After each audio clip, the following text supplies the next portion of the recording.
बिस्मिल्लाहिर्रहमानिर्रहीम। अस्सलाम वालेकुम। मैं हूँ आयशा और वेलकम करती हूँ आपको आयशा के किचन में। अगर आपके घर में 1 कप चने हैं और 2 अदद अंडे हैं तो बनाएं आप भी एक कमाल की रेसिपी, जिसे खाने के बाद आप चिकन मटन को तो भूल ही जाएंगे।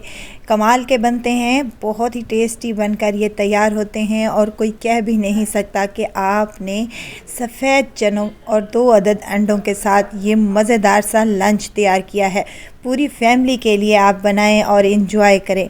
तो रेसिपी को आपने एंड तक ज़रूर देखना है। अच्छी लगे तो लाइक शेयर ज़रूर कर दें और अपने फैमिली और फ्रेंड्स में भी ज़रूर शेयर किया करें। तो चलें फिर इस मज़ेदार सी रेसिपी को बनाना स्टार्ट कर लेते हैं।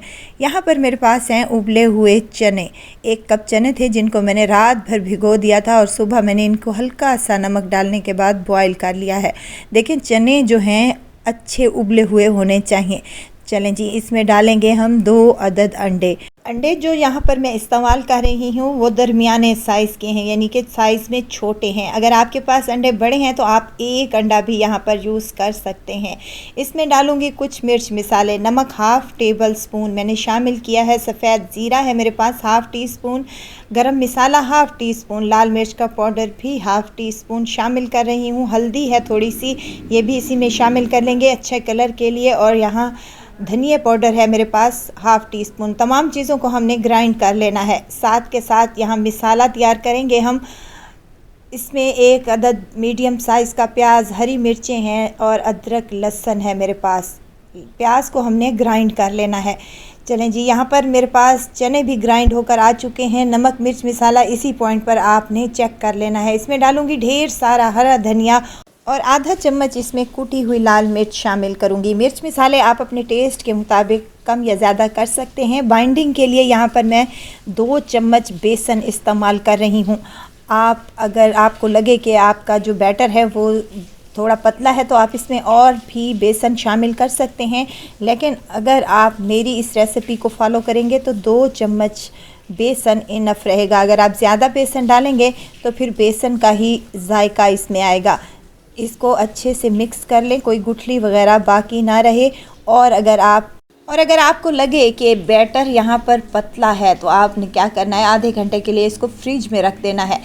इससे क्या होगा, थोड़ा सा ये थिक हो जाएगा, ठंडा हो जाएगा तो कोफ्ते बनाने में और आसानी हो जाएगी। ये सफ़ेद चनों के कोफ्ते कोई इतने टेस्टी और मज़ेदार बनते हैं कि एक दफ़ा जब आप अपने घरों पर बनाएंगे तो बार बार बनाना पसंद करेंगे। ये कोई इतने टेस्टी और मज़ेदार बनते हैं।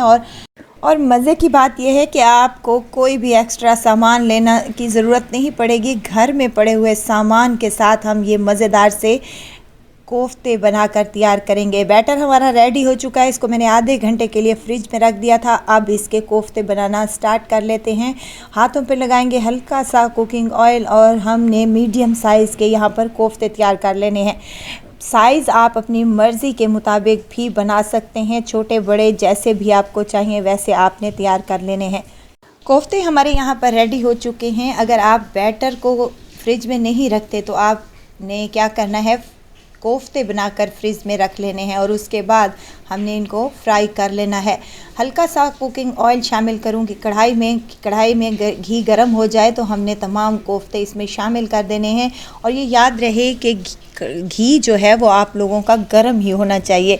अगर ठंडे ऑयल में डालेंगे तो ये बिखर भी सकते हैं, वैसे ये बिखरेंगे नहीं क्योंकि बाइंडिंग के लिए हमने बेसन और अंडे का इस्तेमाल किया है। हल्का सा इस पर अच्छा सा गोल्डन सा कलर आ जाए तो हमने इनको निकाल लेना है और इसी ऑयल में हमने 1 चम्मच सफ़ेद ज़ीरे का शामिल कर लेना है। ज़ीरा अच्छे से कड़कड़ा जाए, प्याज और हरी मिर्च चॉप करके रखी थी वो इसमें ऐड कर देना है और इसको अच्छे से फ्राई कर लेना है। इससे क्या होगा, हमारा ज़बरदस्त सा मसाला तैयार होगा जो कि खाने में बहुत ही टेस्टी लगता है। प्याज़ों को हमने कलर नहीं देना, हल्का सा ही फ्राई करना है ताकि ये सॉफ्ट हो जाए और ये नरम पड़ जाएंगे। तो हमने इसमें 1 चम्मच लहसुन का पेस्ट शामिल कर देना है। लहसुन का पेस्ट भी हमने 1 से 2 मिनट तक अच्छे से फ्राई कर लेना है ताकि इसका कच्चापन दूर हो जाए। तो मिर्च मसाले शामिल कर लेते हैं। हल्दी हाफ़ टी स्पून, लाल मिर्च का पाउडर हाफ़ टेबल स्पून ही इसमें खुश्क धनिए का जाएगा और हाफ़ टेबल स्पून सफ़ेद ज़ीरा इसमें शामिल करूँगी। काली मिर्च का पाउडर भी हाफ़ टेबल स्पून ही शामिल किया है। तमाम चीज़ों को हमने मिक्स कर लेना लेना है। मसाला हमारा अच्छे से भुन जाए तो इसमें मैं दही शामिल करूँगी, जो कि है आधा कप के बराबर। इसमें मैंने लाल मिर्च का पाउडर शामिल किया था, कश्मीरी लाल मिर्च, ताकि कलर इसका बहुत अच्छा सा आए। अगर आपके पास है तो आपने लाजमी डालना है। दही शामिल करने के बाद हमने इसको फिर से भून लेना है ताकि दही का पानी अच्छे से खुश्क हो जाए, और उसके बाद हमने इसमें ग्रेवी के लिए पानी शामिल कर लेना है। जितनी ग्रेवी आप पसंद करते हैं उस हिसाब से आप पानी डाल लें। मैंने यहाँ पर 1 गिलास पानी का शामिल किया था और इसको मिक्स कर लेंगे।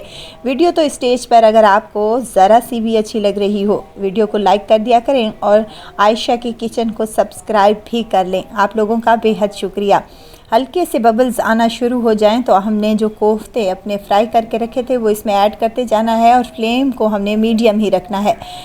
तमाम कोफ्ते ग्रेवी में शामिल करने के बाद इसको हल्के हाथों से मिक्स कर लें ताकि जो हमारे कोफ्ते हैं ग्रेवी का फ्लेवर भी इनमें अच्छे तरीके से आ जाए।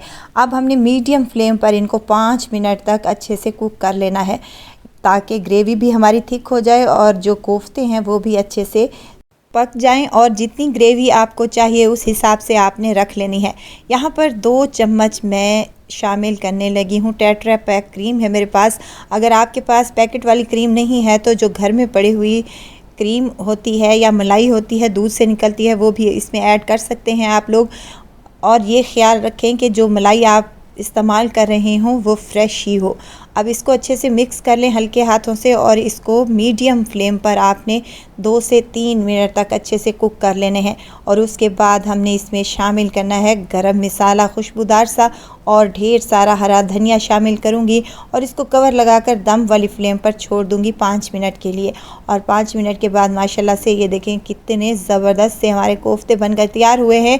और कोई कह भी नहीं सकता कि हमने ये सफ़ेद चनों से मज़ेदार से और टेस्टी से कोफ्ते तैयार किए हैं। चिकन मटन अगर आप लोग पसंद नहीं करते तो आप बनाएं ये मज़ेदार से और टेस्टी से और कमाल के कोफ्ते, जो बनाने में बेहद आसान है। खाने में इनका जायका और टेस्ट लाजवाब है। आप इसे रोटी, चपाती या फिर नान के साथ भी ले सकते हैं। बहुत ही ज़बरदस्त, टेस्टी और बहुत मज़ेदार, देखने में खूबसूरत, खाने में भी और भी टेस्टी और मज़ेदार। तो ज़रूर ट्राई कीजिएगा। दुआओं में मुझे ज़रूर याद रखिएगा। खुश रहें, खुशियाँ बांटें। इजाज़त चाहती हूँ, फिर आऊँगी इंशाल्लाह एक नई और मज़ेदार सी चटपटी रेसिपी के साथ। आयशा को दीजिए इजाज़त। अपना बहुत सारा ख्याल रखिएगा। दुआओं में मुझे याद रखिएगा। अल्लाह हाफिज़।